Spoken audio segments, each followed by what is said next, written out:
This week's Parsha. First of all, I'd like to thank you for the Shiur. I'd also like to thank you, Shapiro, from Out to Lunch for giving the Shiur every week, and thank you very much also for Lakewood Scoop, who comes by, and this way we can have the Shiur broadcasted everywhere so everybody has a chance to listen to what the And we know it's all over the world now. We know it's all over the world. This week, Parshas Beshalach. The question in this week's Parsha really is what to speak about, because seriously, we could start now and just go, I don't know, the total will be cold.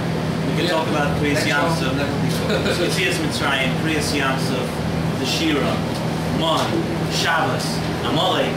There's one thing after the other in this week's Parsha that we can talk about. So I had to really pick and choose a couple of different things. Beginning of the Parsha, Vayikach Moshe es atzmois Yosef imoy.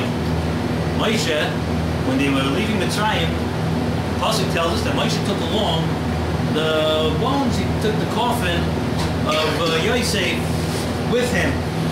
So the Gemara in Saita says, we see from here, Kama chaviv and mitzvahs, how much Moshe Rabbeinu loved to do mitzvahs.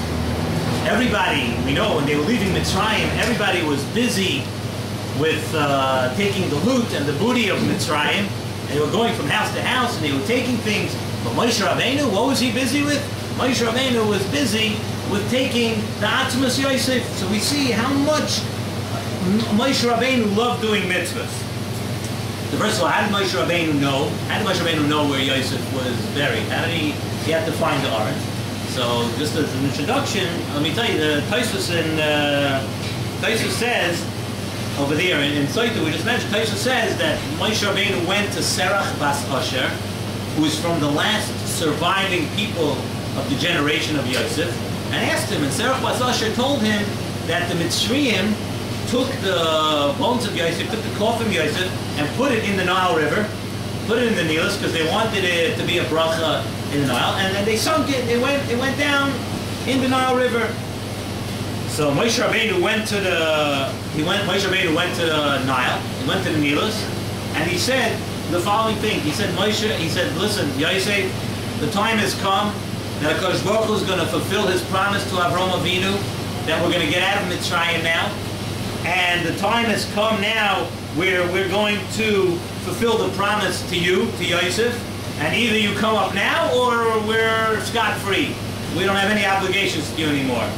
And the Medrash in Baram Rabbah says that what happened was that the water started bubbling, and up came the box with the Atzmas Yosef came up. So the Mechilta says a very interesting thing here. He says, from here we see that the Chachma and Chasidus of Moshe Rabbeinu. We see the wisdom and the Chasidus of Moshe Rabbeinu. So let me ask you a question. What would be, I told you what just happened with Moshe Rabbeinu, what would be, if I ask, what would be the Chachma and Chasidus over here? In the very famous Gemara, the Gemara at the beginning of Becharis Daf Amud Beis says that when the Yid left Mitzrayim, each Yid left with 90 donkeys laden full of gold, silver, fine clothing. Each person left with 90 donkeys worth. So and that was the shvuah that HaKadosh Baruch Hu said, "V'acharei chein yetu b'chush gadol." So HaKadosh Baruch Hu was mekayim that shvuah to Avraham Avinu, that each person left loaded and loaded with lots of good stuff. So Midas Chasidus I can understand. Moshe Rabbeinu, he just gave up on leaving and becoming a very rich man. Right? He could have also left with all that money. So we see Amidas Chasidus that Moshe Rabbeinu cared about going to get the Atzmas of Yosef to leave Mitzrayim. But the Mechilta says that we see from here the Chachma and Chasidus of Moshe Rabbeinu. So what was the Chachma? How smart would you say Moshe Rabbeinu was that he gave up on all the loot of Mitzrayim? A chassid for sure he was. He was definitely a chassid because he gave up on it. But Chachma, why is that smart? He gave up on maybe his whole retirement fund was right here and he gave up on it. Why does that make him smart? So Rav Pam Zatzal says a beautiful answer over here.